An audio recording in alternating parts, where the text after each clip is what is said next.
Hey there, welcome to the channel here at Lucky Loon Outdoors. Figured I'm going to take you along on the ride as I put the wheels back on the F800GS. I should have made a video earlier when I was taking them off, but you know what? It is what it is, but we can still learn together. So essentially what happened here is my front rim had a bend in it from hitting a pothole or a branch or something, I don't really remember. And my back rim had something similar going on. So what I ended up doing was I took both rims off. I ended up sending them to Woody's Wheel Works in Colorado. I ended up getting an entirely new front rim because it was non-repairable. And then they were able to repair my rear rim. And then I had them, since they had the rims, convert it to tubeless. So figured might as well take you along for the ride as I put the wheels back on. And you can kind of see what I'm doing. If you think I missed something, put it in the comments. Let me know below. And first things first, I'll kind of show you what I did here. So you can see that the front is sitting on a jack stand at the moment because of the way the bike is balanced. When that front wheel's off, regardless if the rear wheel is on, it wants to go forward. So I had to put the shaft back on and put that on there, keep it from tipping over. So the concept is when you do take your wheel off, if you have to, is put everything back on the way it was when you took the wheel off. And this is to avoid any confusion. So I know that this spacer is over there. I know that the axle goes the way it is. The bolts are in the right places. Everything is back where it was, like if the wheel was on here. So that when I come back to put this back together, I'm not trying to figure that out. Yeah, the same things on the rear. You can see that I put everything back where it would have been if the wheel was here, even my little spacer guys. And this guy, I forgot to take out. So when I brought the wheel in, I thought it was still on the actual rim itself. I was like, oh crap, my spacer's still on there. So that's why that's not on the shaft right now. That's why it's sitting right there. So this means that this is the way it should be. When I go to put the wheel on, which is right there, all I really got to do is put it back kind of how it was. So I'll put you up on the stand, do a little time lapse, and you can watch this happen.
I've got a jack just kind of sitting right up there on the skid plate there just to rest it on for the balance so that I can play on this end.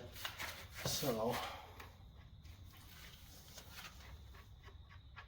if I grab my tools, I suppose, huh?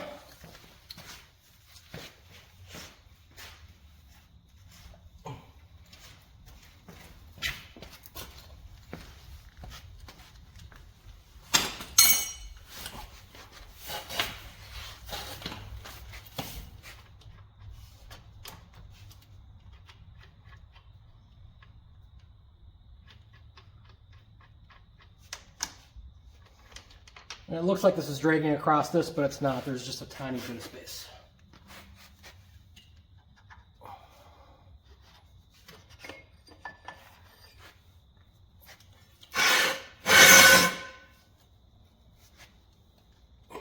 Set that down. All right, again, be really careful when you put this on. Normally you would take the one side off, but this should fit through without no issue. All right. Be really careful if you'll have a speed sensor on here too, so you got to be really careful about that.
Alright, so what I'm going to do now is I'm going to drop it down. The axle bolt, the axle shaft is tight, but these guys here are loose. So what I'm going to do is I'm going to drop it down, I'm going to flex the forks, and then I'm going to tighten those down. That's the next step, so let's make that happen. Alright, we'll hold the front brake in.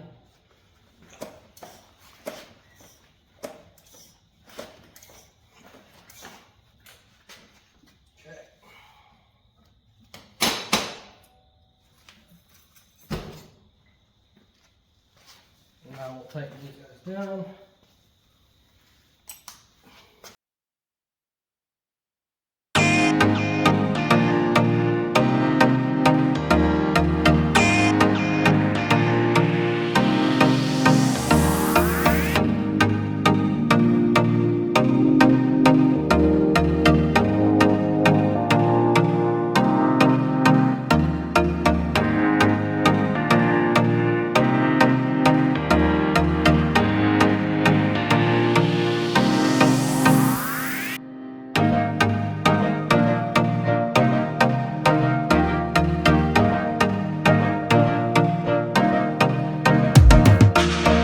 Adjust our chain tension on this bike. So first, loosen up the main axle bolt here.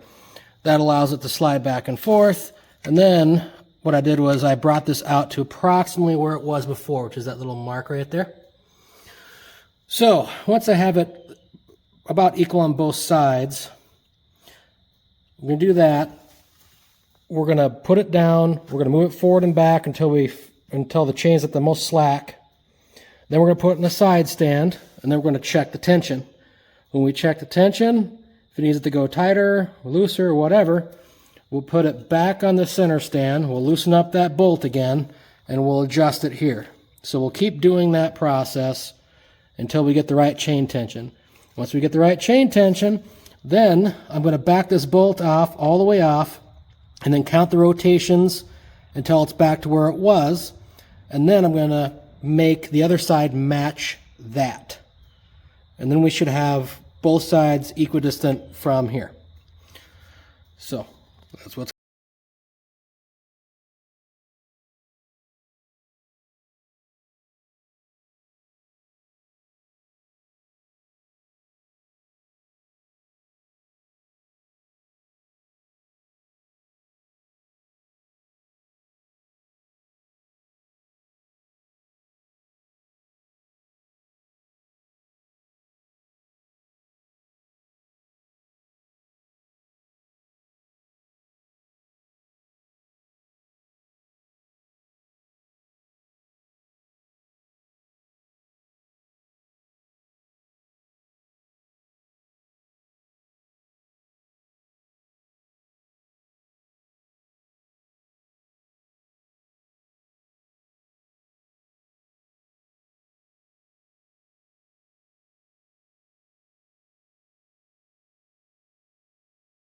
Exactly 1.5, which is what we're shooting for chain slack.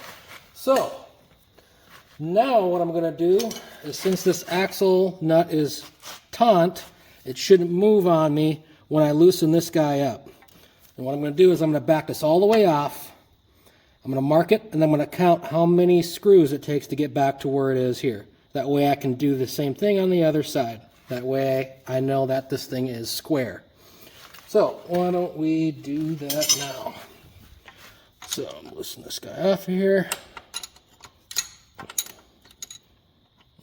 There we go. Loosen that guy up all the way. Something like so.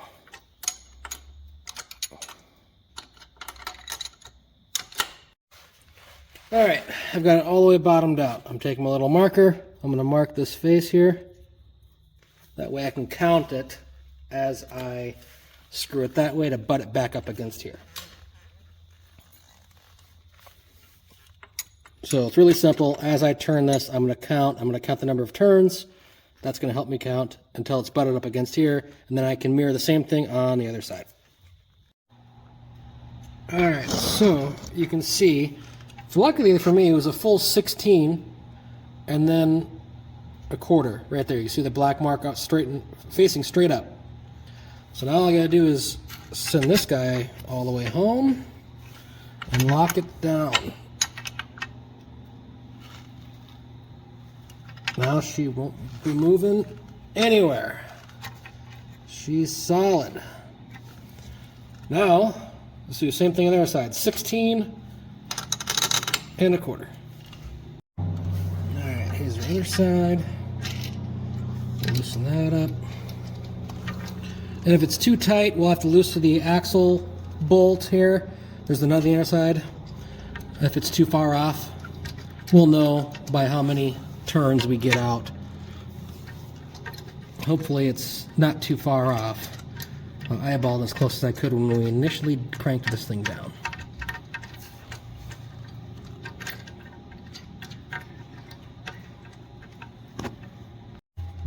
Alright, so it's marked there and on the top. So as I turn it, I can watch that little black mark spin on the head of the bolt. Let's get this guy backed off. Alright, so this is 16 right here. I need 16 and a quarter, which should, on the other side's facing up, so this side will make it face down, which is right there. We'll bottom this one out.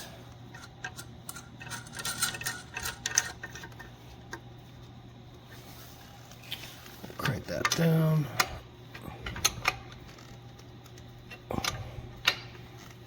Okay, that's cranked down. Our bolt's not going to move. You can see I'm a little bit off on this side, so now we're going to loosen up the axle bolt. We'll bottom this thing out, screw it all down nice and tight. We should be good to go. Alright, so this one's bottomed out, so that's not going to move. The other side's bottomed out, or tightened down, so that bolt's not going to move.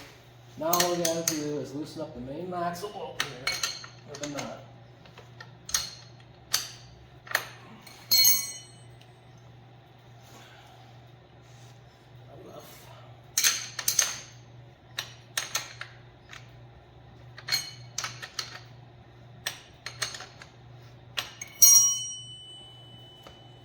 Yep. Now she's bottomed out.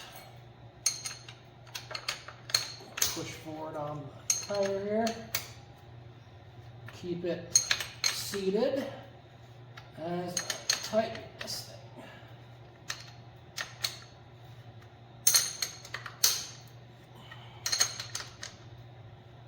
All right, before I really crank it down, we're going to check the tension one more time and make sure our tension's good, which it should be. But now each side is the same distance up from the swing arm there. So, all right, so our chain slack measurement did not change. It was actually right on the money. So all we gotta do now is just wrench this guy down pretty good. Oh, helps if you go the right direction, huh? And then we're going to calibrate our chain tensioning tool. Got a little cheater tool. that helps us check these things here. All right, well, if I'm picking the motorcycle up off the ground, it's probably tight, huh? All right, so you can see what this looks like. Simply, these two knobs go onto the chain. This is your handle. You lift it up, and it goes on the front part of the chain. And what that does is this is your little reader. So if this little reader goes over this side, it's too tight. If it goes over this side, it's too loose. And what you're doing is trying to match up that notch with that notch. So right now, this tool is out of calibration. I know my chain is like perfect on tension right now. So I'm going to put this on the chain, and then I'm going to adjust it so that it is lined up. So let's do that. Alright, so I'll stick that guy on there like that guy like that. Alright, she's on. Oh, it's actually super close. Super close. You can kind of see the edges. They're just a tad bit off. So,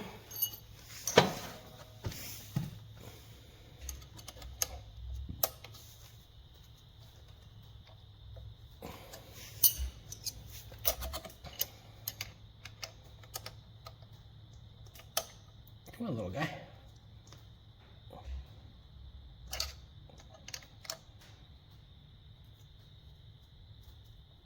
Ah, dang it. This is what happens when you wrench things a little too hard. All right, she's lined up perfect there. So let's take it off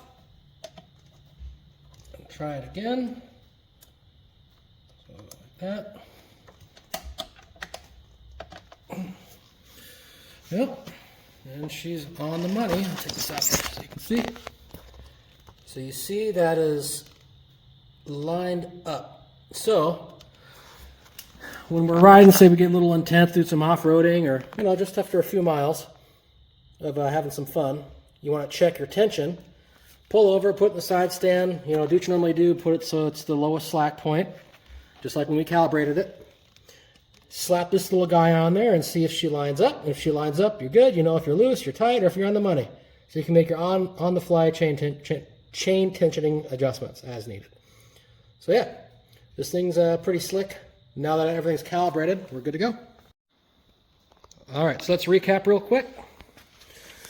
Put the new front wheel on. You gotta be really careful about the speed sensor, which is this little nubby guy right there. Normally you would take it off. I suggest taking it off before you put the wheel on, that way you don't damage your speed sensor.